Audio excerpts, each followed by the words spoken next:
அதனால் பெருமாள் சேவை செஞ்சு கைங்கரங்களை பண்ணிட்டு அதனாலயா ஒரு அபேட்சை. அப்புறம் அது நல்லா நம்மளே உண்டு இல்லையா, எல்லாருமே நல்ல யோக்கியமாக இருக்கா, எத்தனை வாகனம் இருக்கா, அவளை நமஸ்காரம் பண்ணுறோம் இல்லைன்னு நான் சொல்லலை. சில பேர் போன கூடும், அதுக்காக ஆசாபாசங்களை அடக்கிக்கணும் அப்படின்னுவா. இந்த நடாமுறாருக்கு அது சுபாவத்திலே இயற்கையாக வந்தது. அது சில வம்சம் அது. நாம் ஏன்னா இப்படி அவர்னா பெரிய பணக்காராக இருந்தா இவ்வளோ பேர் இன்னைக்கும் நடாமுறான்னு சொல்கிறோமே. கேவல ஞாதா தேசியுடைய ஆச்சாரியன் அப்புள்ள அவருக்கு இவர் ஆச்சாரியன் நல்ல வியாபகராக இருந்தார்.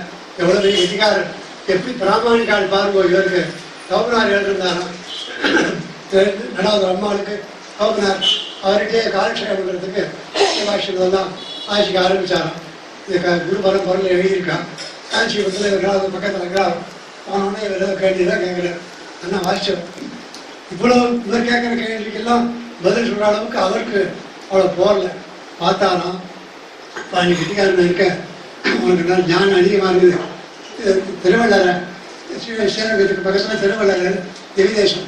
அது மாதிரியா அந்த திருவள்ளர் சோழியில் ஒருத்தர் இருக்கார், அவர்கிட்ட போ, அவர் பாஷ்யமெல்லாம் சொல்லுவார், ஞானவடங்க அவருக்கு சொல்லுவார் அப்படின்னு அவர் அனுசாரம். இப்படிலாம் இங்கேருந்து போனாராம். போன உடனே அவர் சாத்திருந்தது.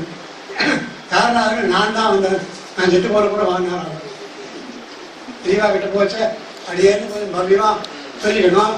செட்டு அவசரத்தில் நான் செட்டு போன என்ன அர்த்தம் புரியல வந்தாரா என்ன சொல்றாரு, நான் செத்து போனப்போ அவர் செத்து போனப்போ நான் ஒரு பேர் படிப்பு தான் நான் தான் என்ன பைத்தவன் நான் அகங்காரம் கூடாது, அது உனக்கு போனதுக்கு அப்புறம் வான்னு அர்த்தம் தான், நீ கூட தெரியாது இருக்கே அப்படின்னு அப்புறம் சொல்லி கொடுத்தாரு சொல்லுவான். அப்புறம் வியாபாரம் இருந்த எவ்வளோ பிராமணிகராக இருந்தா நீ பிள்ளை என்னோட வியாபகன், அவன் கேட்குற கேள்விக்கு சரியான பதில் நான் சொல்ல முடியாது, அவன் கெட்டிக்காரன் நான் வரணும்.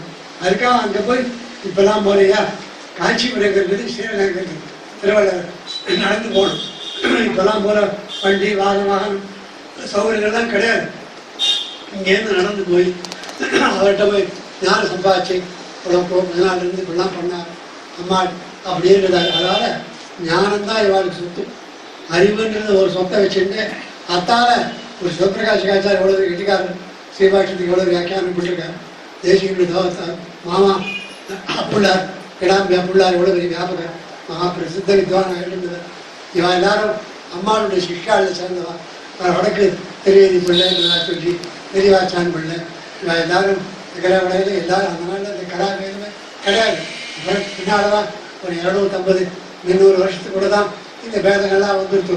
அதுக்கு எல்லாரும் அவ ஆச்சாரியா கிரமம் இருந்துட்டு இருப்பான். அந்த மாதிரி இப்படி அந்த மாதிரி வெளில வியாபகாலாக இருந்தால் ஆச்சாரசீலால் அனுஷ்டானத்தில் நோக்கத்தை உடையவா. எதை இருந்தாலும் அனுஷ்டானத்துக்கு குறவாக வருதுன்னா அந்த காரியத்தை பண்ணவே மாட்டான். அதே சமயத்தில் என்ன கையில் என்ன இருக்கோ அடுத்த வாழைக்கு போகணுன்ற மாதிரி அந்த சேமிப்பு அடுத்த தலைமுறைக்கு போகணும். இப்போதான் இல்லை 8 தலைமுறைக்கு பின்னால் இவன் ஜெயித்து வைக்கணும்ட்டு என்னென்னமோலாம் பாடுபடுறாள். இதெல்லாம் கிடையாது. ஏதோ என்ன கிடையாது, நமக்கு அவளுக்கு படிப்பை சொல்லி வச்சோம். ஏன்னா நல்ல யோகிதை குணம் ஆத்ம குணங்கள் நல்ல பெரியவாழ் விஷயத்தில் பிறந்தான் அப்படின்றதான் தால நல்ல விதமான பண்புகள் குணங்கள் எல்லாம் அவனுக்கு வரத்துக்கு ஏற்பாடுகளை பண்ணி நல்ல கல்வி, அவனுக்கு என்ன கல்வி வருமோ அந்த படிப்பை அவனுக்கு சொல்லி எழுதி வச்சு அந்த காலத்தில் கல்வியினாலே வேதம் அத்தியனம் சாஸ்திரம் இதான் அதெல்லாம் அந்த மாதிரி இருந்துட்டு அத்தை ஒரு பெரிய தனமாக வச்சுட்டு இருந்தாலே தவிர அதிதிகள் வந்தவாழ எத்தனை இருந்தாலும் அதான் பெரியாழ்வார் சாய்கிறார்